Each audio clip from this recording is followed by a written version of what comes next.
এবং জনজাতিরা সবাই বুঝতে পারছেন, উপলব্ধি করতে পারছেন, যেটা থানসার নাম দিয়ে যারা আমাদেরকে ঠকিয়েছিল, খাতাল কপ বলে যারা আমাদেরকে ঠকিয়েছিল, উন্নয়নের নাম দিয়ে, ডেভেলপমেন্টের নাম দিয়ে, গ্রেটার ডেভেলপমেন্টের নাম দিয়ে যারা আমাদের ঠকিয়েছিল, তাদেরকে বাদ দিয়ে এখন মানুষ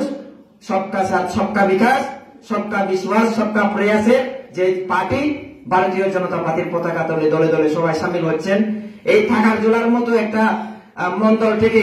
আজকে 100 পরিবারের বেশি মানুষ ভারতীয় জনতা পার্টিতে সামিল হতে যাচ্ছেন। আমি তাদেরকে সবাইকে অনেক অনেক শুভেচ্ছা করি, অভিনন্দন লামসগো জানাই এবং আগামী দিনে এই থাকার জোলার মন্ডল থেকে ভারতীয় জনতা পার্টির এমএলএ নির্বাচিত করার একটা যাতে আমাদের শক্তি দরকার, এখান থেকে সারা ত্রিপুরা রাজ্যবাসী, সেই আমাদের সামুল থেকে শুরু করে যেখানে যেখানে এডিসির এলাকা সবখানে যাতে এই মেসেজটা যায় যে